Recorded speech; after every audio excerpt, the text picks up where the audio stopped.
Good morning. Welcome everyone to First Parish in Milton. My name is Steve Yakutis, and I'm a member of the Worship Committee. I'd like to thank Colin, our audio technician today. This morning, I'll be co-leading the service with Guy Pugh. For the prelude, we chose two duets from the 13th and 14th centuries because they represent the Middle Ages. And you know what comes after the Middle Ages? Retirement? No, the Renaissance. If you're having any trouble hearing, please raise your hand. For those on Zoom, please use the chat function and Colin can adjust the sound. I think you can probably hear me. Nobody's too far away. Hi, Dan. To anyone here for the first time, a very warm welcome. As we say here at First Parish, however your journey, whatever your heritage, and whomever you love, you are welcome here. It doesn't look like there's anybody brand new, so we'll just move right along. Your presence here on Sunday morning enriches worship for everyone. This sanctuary is made holy by your presence. As a reminder, our lay-led summer services are a little different from the minister-led services during the year. They're an hour earlier, often shorter, and sometimes quite different from our typical services. Lay leaders often share something that they care a lot about or that they feel themselves quite personally. In this way, we grow as a community. Let's take a moment to greet each other. If you're on Zoom, please go to the gallery view and unmute.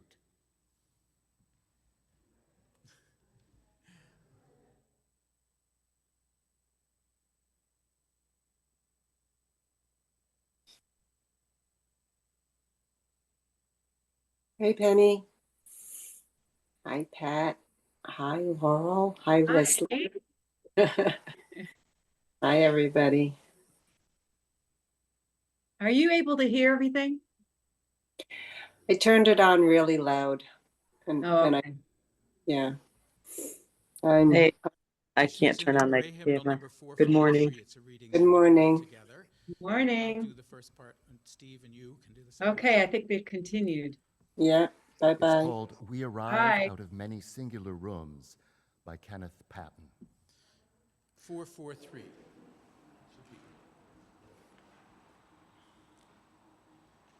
We arrive out of many singular rooms, walking over branching streets. We come to be assured that brothers and sisters surround us to restore their images on our eyes. We enlarge our voices in common speaking and singing. We try again that solitude found in the middle of those who with us seek their hidden reckonings. Our eyes reclaim the remembered faces, their voices stir the surrounding air. The warmth of their hands assures us, and the gladness of our spoken. This is the reason of cities, of homes, of assemblies in the houses of worship. It is good to be with one another. So now we're going to sing, We're going to sing hymn number 396. It's in the Gray hymnal. I Know This Rose Will Open, and it's around. I think probably many of you are familiar with it. So first we'll sing it all together, as we do with these things. And then I'll leave this half of the room, and Steve will be on that half of the room, and we'll do this round. Is that you? I know this rose will open. I know my fear will burn away.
Life is a gift for which we are grateful. We gather in community to celebrate the glories and the mysteries of this great gift. Please join me in saying the call to worship, number 1 on your laminated card. Come, let us gather. We gather to celebrate the sacred within and among us. We come to seek spiritual growth and understanding. We strive to practice acceptance, forgiveness, and love. Together, we work to build a world with justice and compassion. Come, let us gather together. So, as you know, our service today is titled Retirement. Oh no, now what? So I just want to ask for a show of hands, how many of you are retired? Or semi-retired? Or thinking about retirement? Or not thinking at all about retirement? How do you feel about it? Are you eager? Are you nervous? Are you full of plans?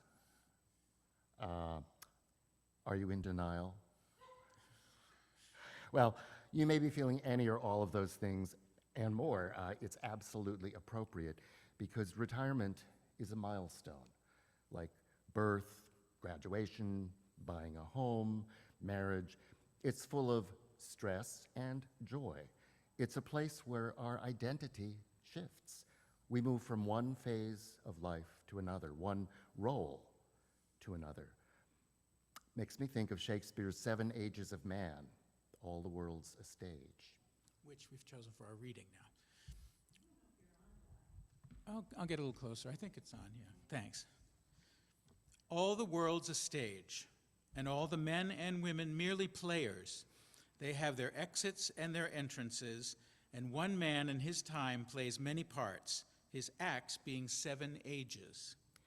At first, the infant, mewling and puking in the nurse's arms. And then the whining schoolboy, with his satchel and shining morning face, creeping like snail unwilling to school. And then the lover, sighing like a furnace with a woeful ballad made to his mistress's eyebrow.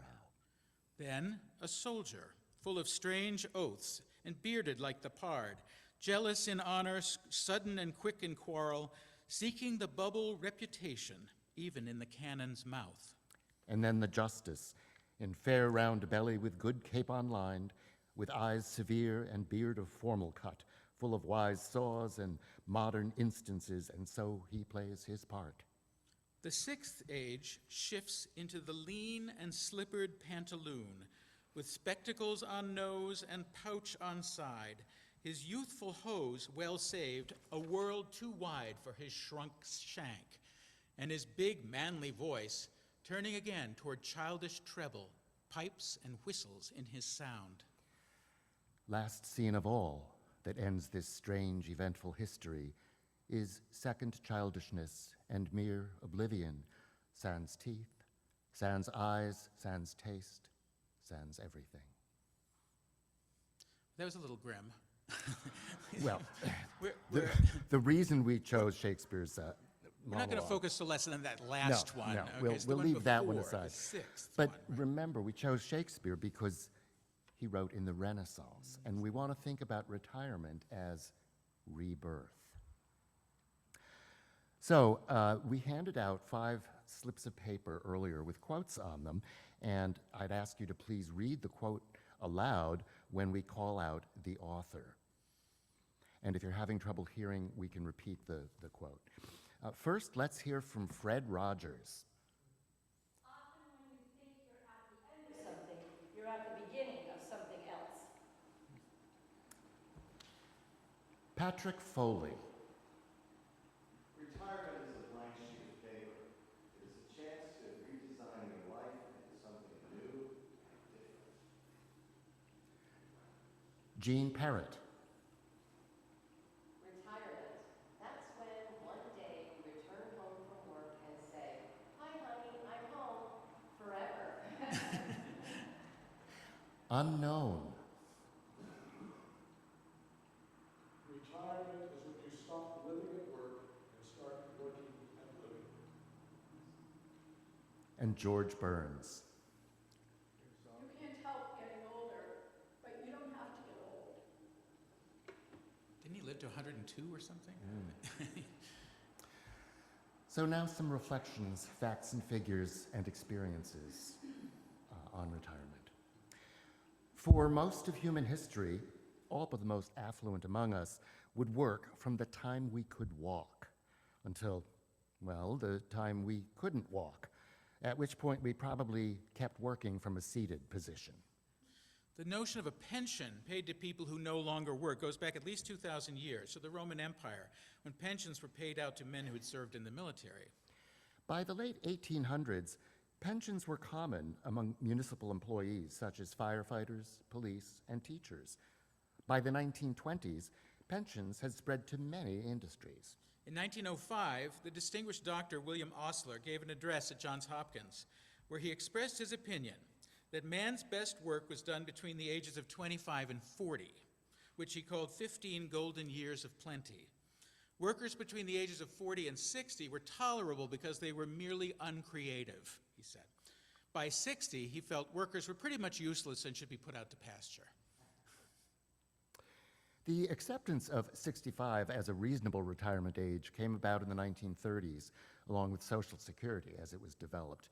Part of the impetus for this was that older workers were holding on to jobs, which then increased unemployment among younger workers who had growing families to feed. The term senior citizen was coined by the short-lived Senior Citizen magazine in 1955, interestingly. Many of us started receiving mailings from the AARP at age 50. I mean, if you remember that, those of us can remember back, which was about as welcome as being told we needed a colonoscopy. What you may not know is that AARP no longer stands for American Association of Retired People.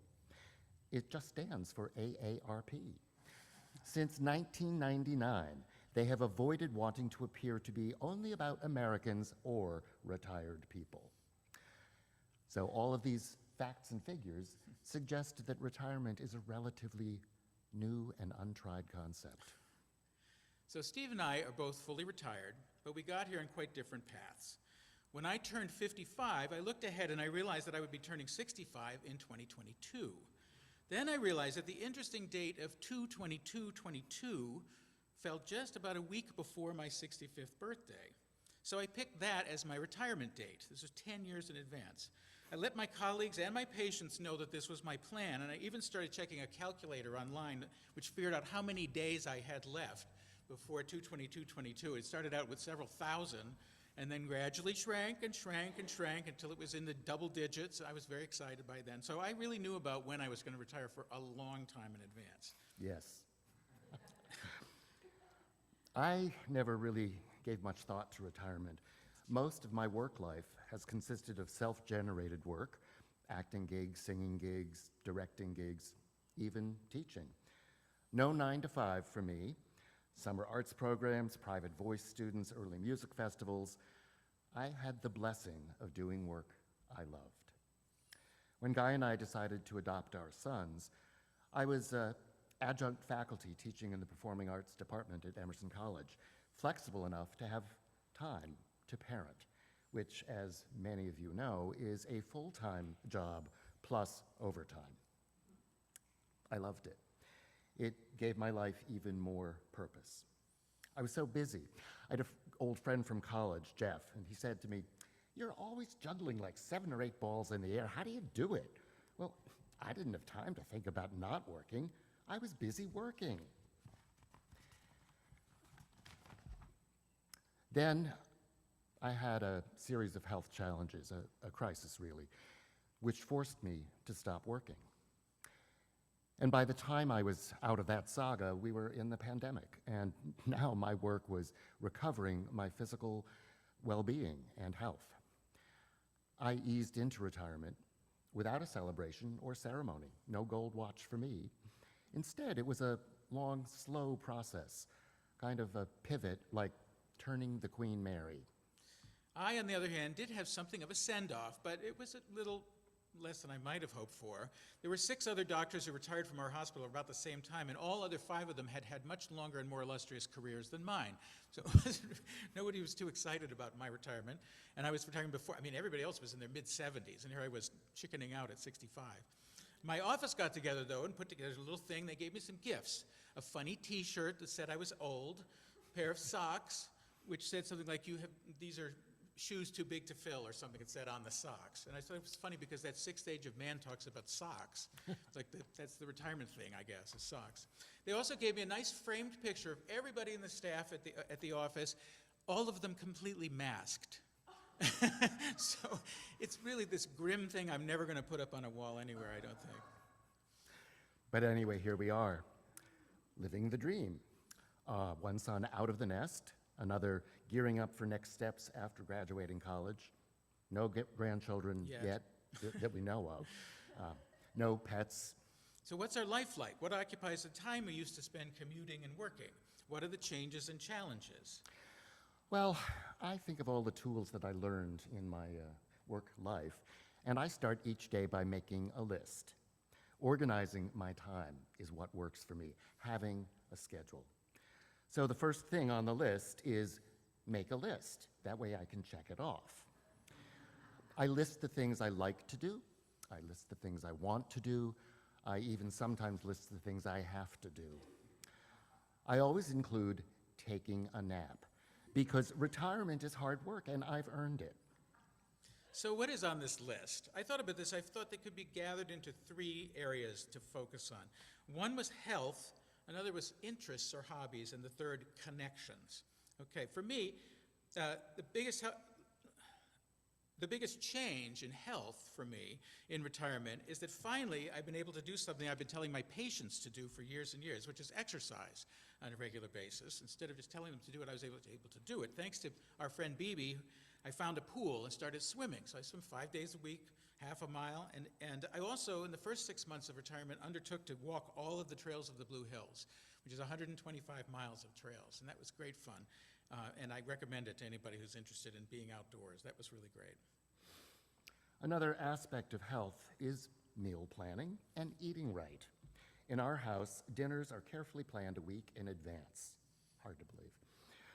This makes shopping lists that can be targeted, and we aren't faced with, what can I throw together for dinner tonight? We're big fans of America's Test Kitchen and have several cookbooks we can recommend if you're interested. Then there's doctor appointments. I used to joke with my patients that someday they'd have to retire just so they'd have enough time to go to doctor appointments. Turns out there's something to this. I looked this up. The average American goes to the doctor or sees a health professional 3.5 times a year until you're 65. Over 65, it becomes 7 times a year. So it doubles. We really do need more time to see doctors. We have more routine tests and screenings. We have more issues that need follow-up. And since we're together all day long, we also need to allow some time for couples therapy, of course, too. Unfortunately, in addition to health, we also have to make time for illness. Things can creep up and suddenly take over your whole day, and things that you had no plan for at all. It's nice to be able to not have to think about, well, how am I going to miss work and be sick at the same time? In this case, you can deal with whatever comes up. Another aspect of health and illness is family and friends. When we have a friend or a family member who becomes ill, and being retired means you're able to drop everything and go visit with a loved one in hospital or hospice, as we recently have done. When we're not focused on health, as retirees, we get to focus on passions, things we've always wished we had more time for. Author Amy Tan retired from writing bestsellers like The Joy Luck Club, and she started looking out her back window at birds. She said, I'm not going to write anymore, I'm just going to look at the birds. Then she started noticing things about the birds, writing things down about the birds, and drawing pictures of birds that were so beautiful that now she has another bestseller that she has to plug, which is all about birds in her backyard. So she can't seem to get her way into retirement, hard as she might try. For us, most of our passions center around music. We sing whenever and wherever we can, like church choir. Guy sings with the symphony, and we're in the Highland Glee Club, Highland Men's Glee Club. We also make instrumental music. This is a first for me. I was a singer, but not an instrumentalist. But I'm starting. We both now play the recorder and the viola da gamba, which is a sort of early version of the cello, easy play. A highlight of our year is going to a week-long music camp called Pinewoods. It's for early music geeks like us, and we get to play instruments all day, and then all evening we do English country dancing in the woods in Plymouth. Bliss. Older people seem inherently interested in certain pursuits, such as bird watching, gardening, painting, pickleball, collecting things. And above all, travel. Since retiring, we have dreamed about roaming the world, climbing Mount Fuji, following temple trails in Japan, piloting canal boats in Scotland, exploring Portugal, Machu Picchu, Tierra del Fuego, the Azores. What we found out, though, is that contemplating travel is almost as much fun as actually doing it, and there's much less hassle, and it's way more affordable. We recently saved $10,000 by not going to Japan. But this allows us to spend money on much more exciting things like re-graveling the driveway. It's really very rewarding. In between all this focus on health and interests or hobbies is what some experts say is the most important thing of all for retirees: developing and maintaining human connections with family, friends, and colleagues. This might mean visiting children and grandchildren, siblings, finding friends at the gym, taking classes, joining groups, all of which we've had fun doing.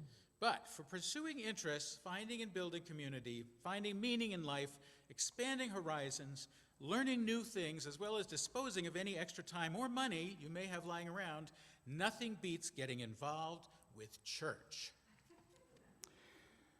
We feel so blessed by having the chance to interact with everyone at First Parish Milton.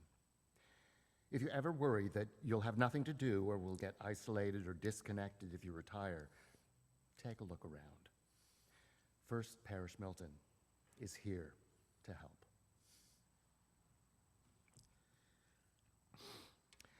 So please join us in the spirit of prayer, starting with a moment of silence.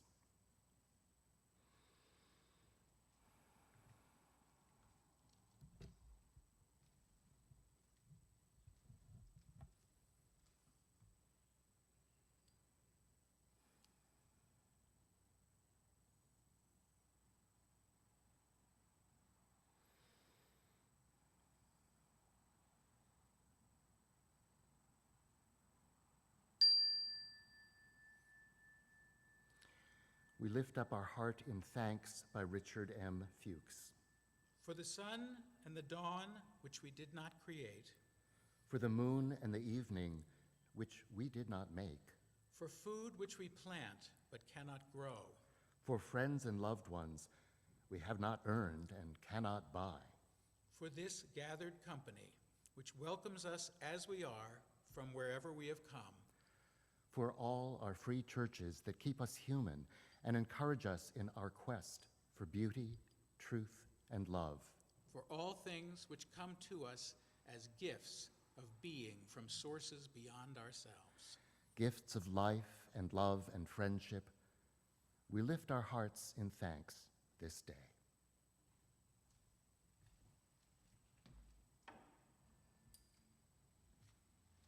Today's offering is dedicated to the services and ministries of First Parish Milton. To give, please follow the instructions on the laminated card in the pew. You can simply text 617-539-7576 with the amount you'd like to give, or you can leave cash or checks in the plates by either door. If you're new, we have no expectation of any gift. You are our guest. And to entertain you while you make your gift, we're going to play a piece by Thomas Morley. I just want to say a couple words about it. Thomas Morley was a composer who wrote during the time of Queen Elizabeth, and he specialized in duets. And recorder duets is a whole thing. There are lots and lots of them, but Morley wrote some of the most famous. In fact, Steve and I have this little tradition now of every afternoon around 5 o'clock, we sit down and we play recorder duets for an hour. Isn't that cute? It's not always romantic. No, it's really fun. It's nice to have this nonverbal communication that we do, and we have to make decisions about what we're going to play and how fast and so forth, and not get mad at each other. But it's really enormously fun, and we've explored all this literature.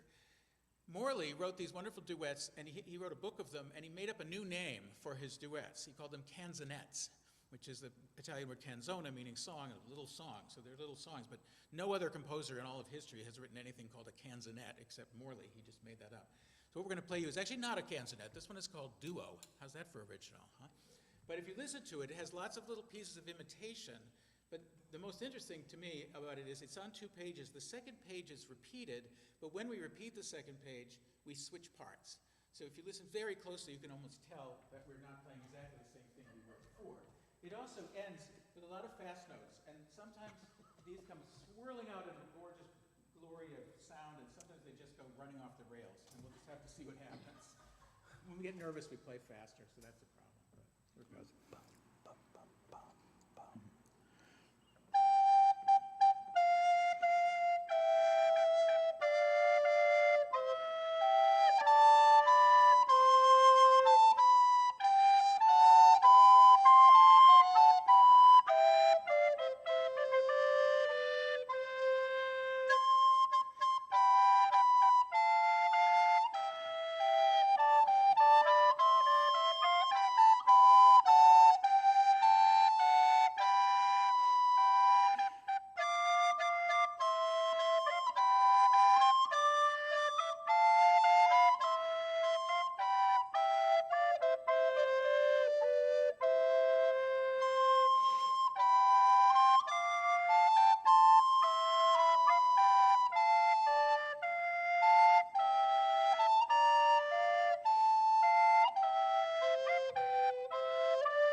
And please join me in the unison dedication, which is text number 4 on the laminated card in your pew.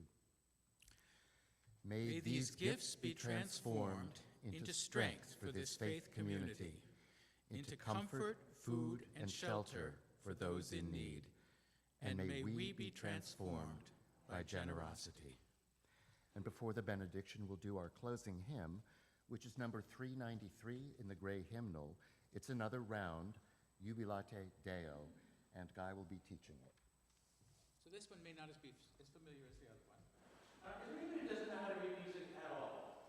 Just looks at this. I don't even do this. No, everybody reads some music. Okay, so one nice thing about this duet, I mean this round, is that you can see all those numbers above the measures. 1, 2, 3, 4, 5, 6. It means you can come in any time, in any measure, as the note is at the beginning, and it will fit with the rest of the piece. So there are 3 phrases to this piece. Yeah. So the first phrase is Jubilate Deo. Let's do that together. Jubilate Deo. Good. Second phrase, Jubilate Deo. Jubilate Deo. Then Alleluia. It's a little low, but Alleluia. Anybody doesn't want to sing the high notes, they can sing nothing but Alleluia over and over again. It'll fit perfectly in with the rest of the piece. So let's sing the whole thing through, and then we'll do it in parts. Jubilate Deo, jubilate Deo,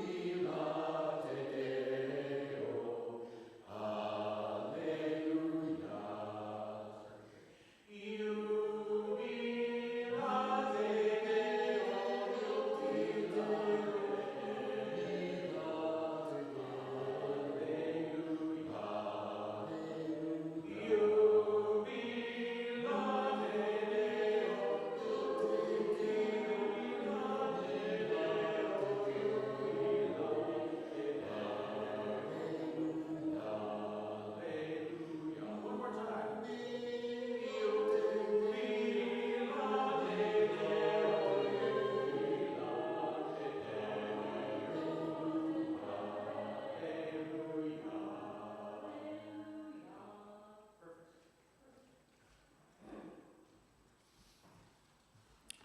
We extinguish this flame, but not the light of truth, the warmth of community, or the fire of commitment.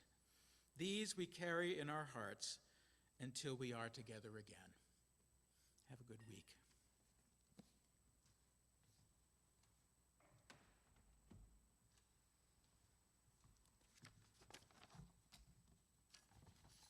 There's no postlude music. Just This is where you conversation. just get up and go.